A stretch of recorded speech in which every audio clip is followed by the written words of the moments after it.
Hello everyone, good morning. स्वागत है सभी का ऑनलाइन स्टडी में। आज हम फ्रेंड्स मैथ्स की क्लास 3 लेने वाले हैं, सेट नंबर 3 देखेंगे। अगर आपने इससे पहले के बाकी के 2 सेट्स को नहीं देखा तो प्लेलिस्ट में जाकर के सारी वीडियो को जरूर देखें। काफ़ी अच्छे क्वेश्चन है, आने वाले एग्जाम्स के लिए मोस्ट इंपॉर्टेंट होगा। तो शुरू करते हैं और देखते हैं कि आज इस 10 क्वेश्चन में से आप कितना स्कोर कर पाते हैं। तो शुरू करते हैं। तो देखिए फ्रेंड्स, सबसे पहला क्वेश्चन क्या कह रहा है, आपकी स्क्रीन पर दिख रहा होगा। किसी वस्तु को 900 रुपये में बेचने से प्राप्त लाभ, ठीक है, उस वस्तु को 600 रुपये में बेचने से हुई हानि का दुगना है। तो हमें बताना है कि उस वस्तु का क्रय मूल्य क्या होगा।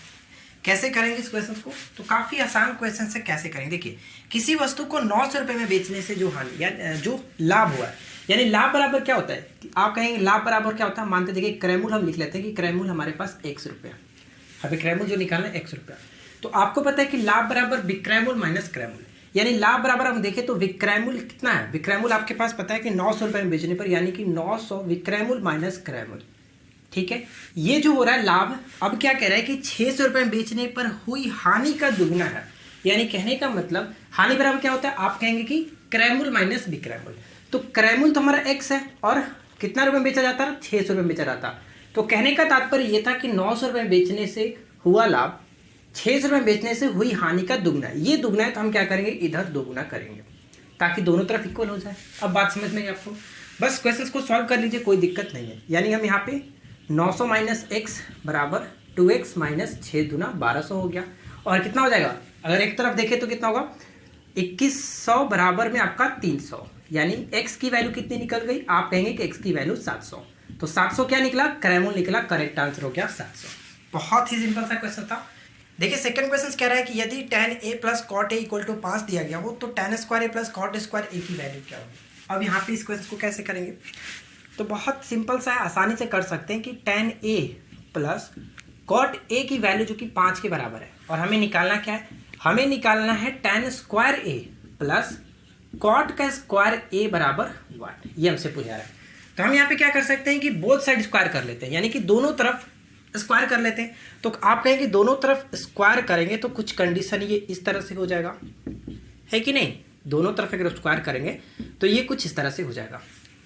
अब a प्लस बी का होल स्क्वायर क्या होता है, आप कहेंगे कि a square plus B square plus 2ab। तो 2ab का मतलब अगर tan a into cot a होगा तो दोनों एक दूसरे से कट जाएगा, क्योंकि आपको ये चीज़ पता होगा। यहाँ पे मैं आपको समझा देता हूँ, चलो यहीं पे समझ लेते हैं। आपको पता है फ्रेंड्स कि tan a जो होता है वो बराबर हम लिख सकते हैं cot a के, 1/cot a के, इस तरह से। तो अगर दोनों मल्टीप्लिकेशन होगा तो 1 के बराबर है कि नहीं। तो यहाँ पे अगर 2 tan a into cot a लिखें तो इसका मतलब क्या हुआ, दोनों कट के, यानी कि 1 होगा, 2 गुने 1 हो जाएगा। तो बराबर है हमारा 5 × 5 = 25, है कि नहीं। हमसे इसकी वैल्यू पूछा रहा है, देख सकते हैं इसी की वैल्यू पूछा रहा है। तो आप यहाँ पे ये 2 हो गया, राइट साइड में जाएगा तो क्या बचेगा, 25 में से 2 गया तो 23।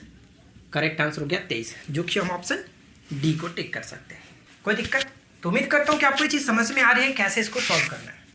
देखिए नेक्स्ट क्वेश्चन ये कह रहा है कि 6 वर्षों में साधारण ब्याज पर कोई धन जो है वो 5 गुना हो जाता है। यानी कि कहने का मतलब ये हुआ कि कोई धन था और वो 16 वर्षों में 5 गुना हो जाता है। तो हमें बताना है कि ब्याज की दर क्या होगी। यहाँ पे साधारण ब्याज की बात की जा रही है।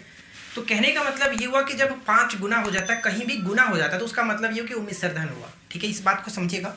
जब देखिए इसको बनाने के लिए 2 मेथड होते हैं। एक तो ट्रिकी मेथड होता है। ट्रिकी मेथड बहुत सिंपल तरीके से हम कर लेते हैं। देखिए ट्रिकी मेथड क्या होता है, इसको समझ लीजिएगा क्या होता है।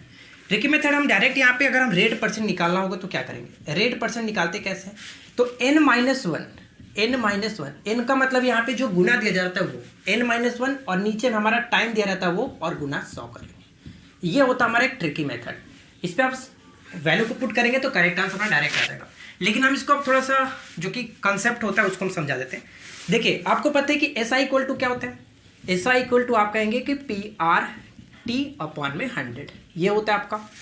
तो जब यहाँ पे क्या है 5 गुना हो जाता है, तो 5 गुना का मतलब क्या होगा कि मिश्र धन। और आपको पता है कि साधारण ब्याज बराबर क्या होगा कि मिश्र धन माइनस मूलधन। तो हम मानते हैं कि मिश्र धन जो हमारा है वो 5p, यानी कि 5 गुना। तो p का 5 गुना, यानी कि साधारण ब्याज निकालना तो क्या होता है, मिश्र धन माइनस मूलधन, ठीक है। p हो गया। r हमारे पास निकालना है, समय हमारे पास 16 वर्ष दिया गया था, यहाँ पे मैंने 100 रखा। तो 5 में से 1 गया तो 4p आप कहेंगे। राइट साइड में p गुने r अपॉन में, यहाँ पे गुने 16 अपॉन में 100। तो देखिए p से p खत्म, 4 चौका 16 और 25 चौका 100, यानी आर की वैल्यू कितनी निकल गई 25% करेक्ट आंसर होगा।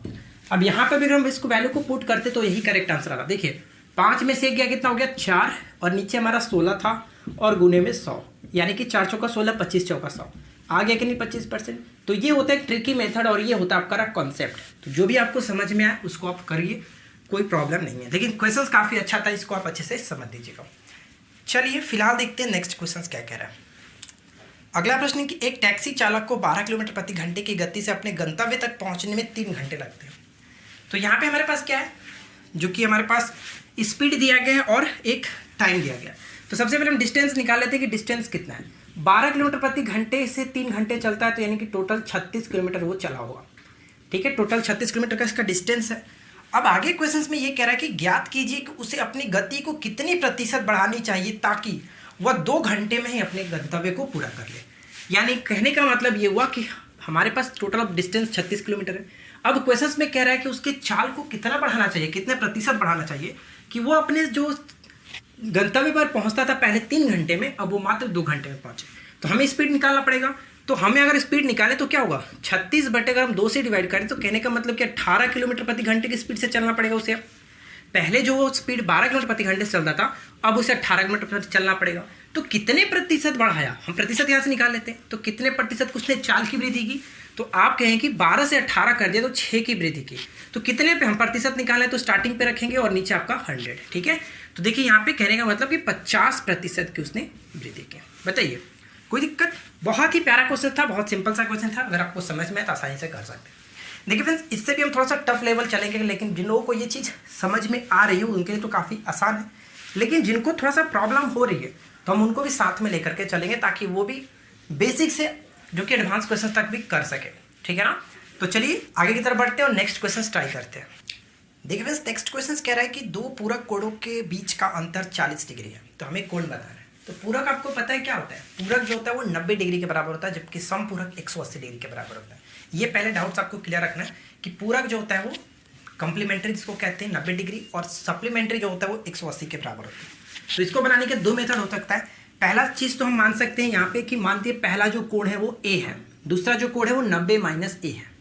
क्योंकि दोनों के बीच का हमें अंतर दिया गया है 40 डिग्री, तो हम मानते हैं कि पहला ए है, दूसरा जो कि 90 माइनस ए होगा। ठीक है, तो कहने का मतलब ये हुआ कि दोनों के बीच का अंतर यानी कि ए और माइनस 90 माइनस ए, इन दोनों के बीच का अंतर 40 डिग्री। यही तो क्वेश्चन में दिया गया कि 2 पूरक कोणों के बीच का अंतर 40 डिग्री है। ठीक है, तो अब यहाँ पे सॉल्व करते हैं। ए माइनस 90 प्लस में ए हो जाएगा, राइट साइड में आपका 40। तो यहाँ पे क्या हो जाएगा 2a इक्वल टू 130 और ए की जो वैल्यू होगी 65 डिग्री। तो 65 डिग्री जब ए का आ गया तो कहने का मतलब एक और कितना आ जाएगा, यहाँ पे आप कहेंगे कि 90 माइनस अब ए कर देंगे तो 25 डिग्री। आसानी से निकल सकता है कि 25 और 65 करेक्ट आंसर होगा, जो कि ऑप्शन सी को टिक कर सकते हैं। एक तो मेथड ये हो गया। दूसरा मेथड अगर हम देखना चाहें तो क्या कर सकते हैं, पहला मानते हैं कि अगर a प्लस बी जो होता है 90 डिग्री होता है, आपको पता है, यानी कि 2 पूरक कोणों का योग अगर हम 90 डिग्री है तो 2 पूरक कोणों का अंतर है यहाँ पे हमारे पास 40 डिग्री दिया गया। इन 2 चीज़ों को भी आप सॉल्व करेंगे तो बात वही आएगा। देख लीजिए कि 2a इक्वल टू हो जाएगा आपका 130 और a की वैल्यू यहाँ पे फिर से आ गया 65 डिग्री। ठीक है, यानी कि दोनों का मतलब वही हो रहा है, कोई दिक्कत नहीं है। दोनों में से आप किसी भी तरह से सॉल्व कर सकते हैं। चलिए नेक्स्ट क्वेश्चन देख लीजिए क्या कह रहा है। अगला प्रश्न है कि दी गई आकृति में ए ओ बी एक सरल रेखा। सबसे पहले तो मैं आपको आकृति बनाता हूँ, आपको दिख रहा होगा स्क्रीन पे आकृति कुछ इस तरह से दी गई है। ठीक है, ए ओ बी, ठीक है यहाँ पे, और ये सी दिया गया, यहाँ पे ए है और ये एंगल बी है। अब क्वेश्चंस में आपसे कहा जा रहा है कि ओ सी इस पर आपतित है, ओ सी जो इस पर आपतित है। आगे कह रहा है कि ए और बी का रेशियो जो है 2:1 है, यानी ए और बी का जो रेशियो 2:1 है। तो हमें बताना है ए का वैल्यू क्या होगा। बहुत सिंपल सा क्वेश्चन है फ्रेंड्स, कैसे करेंगे। तो आपको पता है कि जब भी एक सरल रेखा पर कोई किरण आपतित होती है, यानी कि रैखिक युग में से अगर हम देखें तो ये कितना होता है 180 डिग्री के बराबर। यानी कहने का मतलब ये हुआ कि a प्लस बी बराबर 180 डिग्री होगा। ठीक है, तो इनका रेशियो दिया गया था 2 और 1, तो यानी कहने का मतलब क्या हुआ 2 और 1, 3x की वैल्यू 180 डिग्री है, तो x की वैल्यू कितना हो गया 60 डिग्री। हमसे पूछा क्या गया, हमसे पूछा गया a की वैल्यू, बताइए a का मान, तो 60 दूनी की 120, करेक्ट आंसर हो जाएगा 120। Correct answer option C. बहुत सिंपल सा क्वेश्चन था। ठीक है, चलिए आगे बढ़ते हैं। देखिए नेक्स्ट क्वेश्चन ये कह रहा है कि 19 भुज में विकर्णों की संख्या कितनी होगी। इस टाइप के क्वेश्चन अक्सर पेपर में पूछ जाते हैं और पूछा जाता है कि इसमें विकर्ण की संख्या बताइए। यहाँ पे भुजों की संख्या यानी कि कितने भी संख्या के बहुभुज आपके पास दिए रहते हैं और उसमें से आपको विकर्ण की संख्या निकालनी होती है। तो इसमें आपको कुछ भी ज़्यादा नहीं करना है, सिंपल से आपको एक फार्मूला याद रखना है कि n इंटू एन माइनस 3/2। ये क्या होता है? ये होता है फ्रेंड्स डायगोनल यानी कि विकर्णों की संख्या। ठीक है, डायरेक्ट हम यहाँ पे लिखते हैं विकर्ण, चलो यहाँ पे लिख देते हैं, चाहो तो इसको याद रखेंगे विकर्णों की संख्या। ठीक है, चलिए ये आपका होगा विकर्णों की संख्या। तो फार्मूला हमारा ये होता है n इंटू एन माइनस 3। तो चलिए हम यहाँ पे रखते हैं n के जगह पे कितना दिया गया 19 और 19 माइनस 3 नीचे आपका 2 हो गया। तो कहने का मतलब क्या हुआ 19 गुने 16 और नीचे 2 ये आपका 8 और 19 8 कितना होता है 152। करेक्ट आंसर क्या होगा 152 विकर्णों की संख्या, ऑप्शन ए यहाँ पे राइट आंसर हो जाएगा। नेक्स्ट क्वेश्चन देखिए, कह रहा है कि यदि बिंदु C, 4 और केंद्र के बीच की दूरी जो है वो 5 इकाई हो तो C का मान बताइए। कैसे करेंगे? देखिए जब भी दो बिंदुओं के बीच की हमसे दूरी पूछ जाती है तो वहाँ पे एक फार्मूला काम होता है और वो फार्मूला पहले तो मैं आपको समझाता हूँ कि मान के चले कि एक रेखा दिया गया कुछ इस तरह से, यहाँ पे एक P है और ये Q है। तो दो बिंदुएं हो गई x1 x2, सॉरी यहाँ पे मैं मान लेता हूँ x1 y1 और ये होता है x2 y2। ठीक है, ये दो बिंदुएं हो गई और इनके बीच की दूरी हमें पूछी जा रही है। तो हम क्या करते हैं कि PQ का स्क्वायर जो होता है वो हम करते हैं x2 माइनस x1 का होल स्क्वायर प्लस में y2 माइनस y1 का होल स्क्वायर। ये होता है हमारा एक छोटा सा फार्मूला दो बिंदुओं के बीच की दूरी। ठीक है, ध्यान रखेंगे, बस इसी कॉन्सेप्ट पे हम लोग इस क्वेश्चन को सॉल्व करेंगे। क्वेश्चन में कह रहा है कि यदि जो बिंदु है, एक बिंदु ए मान लेते हैं, वो कितना है C,4 दिया गया और एक और बिंदु जो है वो कह रहा है कि केंद्र से, यानी कि मानते हैं कि केंद्र हमारा O यहाँ पे और इसकी जो कितना केंद्र पे आपको पता है कि 0,0 होता है x और y। तो ये A हो गया तो ये हमारा B हो गया। चलो इसको O माने है ना, इसको O छोड़ देते हैं, इसको हटाते हैं। यानी हमें इन दोनों के बीच की दूरी कितनी दी गई है 5 यूनिट दी गई है। तो हमें बताना है कि C की वैल्यू क्या होगी। तो बस इसी फॉर्मूले को हम यहाँ पे यूज़ करेंगे, कुछ नहीं करना है। चलिए AO का स्क्वायर हम लिख डालते हैं, क्या होगा आप कहेंगे कि x2 माइनस x1। ठीक है ना, तो चलो 0 माइनस C यानी कि x2 माइनस x1 का whole square plus y2 minus y1 का होल स्क्वायर। ठीक है, यानी AO कितना दिया गया 5, तो 5 का स्क्वायर कर देते हैं। अब यहाँ पे देखिए 0 में से C यानी कि माइनस C और C का स्क्वायर करेंगे तो C स्क्वायर, कोई दिक्कत नहीं। यहाँ पे देखिए 0 माइनस 4 तो यहाँ पे -4 होगा और इसका स्क्वायर करेंगे तो 16 हो जाएगा। अब यहाँ पे देखिए 25 में से 16 इधर आ जाएगा, राइट साइड में C का स्क्वायर और ये कितना हो जाएगा, तो आप कहेंगे कि C स्क्वायर बराबर 9 और C की वैल्यू अगर हम यहाँ पे देखें तो +-3। तो करेक्ट आंसर ऑप्शन आप यहाँ पे देख सकते हैं कि ऑप्शन ए में +3 और ऑप्शन बी में -3 और ऑप्शन सी जो है वो ए और बी दोनों दिया गया है, इसलिए हम ऑप्शन सी को टिक करेंगे। सी की वैल्यू जो होगी वो दोनों पॉसिबल है, प्लस और माइनस, यानी कि करेक्ट आंसर होगा ऑप्शन सी। तो यहाँ पे आपने क्या देखा कि इस फॉर्मूले को आपको याद रखना है, दो बिंदुओं के बीच की दूरी का फॉर्मूला आपको याद रखना है। ठीक है, चलिए आगे क्वेश्चन को देखते हैं। देखिए फ्रेंड्स, नेक्स्ट क्वेश्चन है कि जब दो सीधी रेखाएं एक दूसरे को प्रतिच्छेद करती हैं तो वो 54 डिग्री का एक कोण बनता है। तो बताइए कि अन्य कोण क्या क्या है, यानी अन्य कोण क्या होगा। सबसे पहले तो हमें फिगर को समझना पड़ेगा कि यहाँ पे क्या चीज़ें कही जा रही है। दो सरल रेखाएं एक दूसरे को प्रतिच्छेद करती हैं, यानी कि अगर एक सरल रेखा कुछ इस तरह से जा रहा होगा तो दूसरी सरल रेखा किस तरह से जाएगी कि प्रतिच्छेद करेगा। तो आप कहेंगे इसके थोड़ा सा ये आपका इस तरह से जाएगा तो प्रतिच्छेद करेगा। ठीक है, इस तरह से, यानी दो सरल रेखा हो गया, इसको मान लेते हैं M हो गया और ये आपका N हो गया और ये आपका P और Q। ठीक है, इस तरह से, यानी जहां पर भी एक प्रतिच्छेद करता है तो एक एंगल मान लेते हैं कि 54 डिग्री का बनता है। अब हमसे बाकी के एंगल पूछा जा रहा है, यानी ये और ये X, Y और Z, ये एंगल हमसे पूछा जा रहा है कि नहीं। तो कैसे करेंगे, बहुत सिंपल सा चीज़ है कि अगर जब भी एक दूसरे को क्रॉस करते हैं तो ये जितने एंगल का होगा ये भी इतने एंगल का होगा, यानी Y बराबर आपका 54 डिग्री हो जाता है। ठीक है, और इससे पहले मैंने आपको एक कॉन्सेप्ट समझाया था, अगर एक सरल रेखा पर कोई भी एक इस तरह से लाइन हो तो इन दोनों का एंगल का योग कितना होता है 180 डिग्री। तो कहने का मतलब अगर ये आपका 54 डिग्री बन जाता है तो ये कितना होगा 180 माइनस 54, तो कहने का मतलब ये आपका 126 डिग्री का बनेगा। तो x की वैल्यू कितनी है 126 डिग्री, जब ये 126 है तो ये भी आपका 126, यानी x और z आपस में बराबर होंगे। तो करेक्ट आंसर हमारा क्या हो गया, तो आप कहेंगे कि 54 डिग्री, 126 डिग्री और 126 डिग्री, यही हमारा करेक्ट आंसर है। तो देख सकते हैं ऑप्शंस कहाँ पे मैच कर रहा है, right answer will be option D. Clear, चलिए नेक्स्ट क्वेश्चन देखिए क्या कह रहा है। अगला प्रश्न है कि यदि ABCD एक समानांतर चतुर्भुज है, समानांतर चतुर्भुज यानी कि पैरेललोग्राम दिया गया, तो समानांतर चतुर्भुज कुछ इस तरह से होता है कि नहीं, दोनों के आपस में भुजाएं जो होती है वो अपने सामने की बराबर होती है। आगे क्वेश्चन क्या कह रहा है, इसको मान लेते हैं A, ये हो गया B, ये हो गया C और ये आपका D। आगे पढ़ते हैं। AB की वैल्यू x दी गई है, चलो ये भी हमारा ये x हो गया।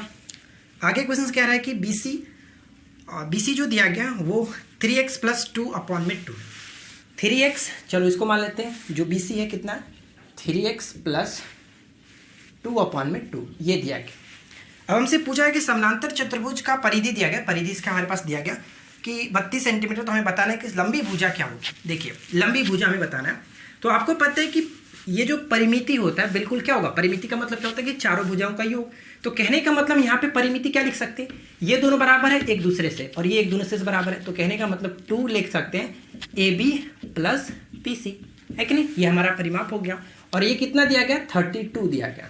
बात आपने समझा क्या कह रहे हैं, परिमिति का मतलब क्या होता है कि सभी भुजाओं का योग, ठीक है, यानी कि कितना हो रहा है। तो देखिए AB ये है, BC ये है, तो यानी कि ये जितना है वो इतना है, तो यहाँ पे 2A मैंने 2AB लिख लिया, और BC जितना है वो उतना AD होगा, तो यहाँ पर दोनों के जगह पे एक ही लिख लिया, ठीक है।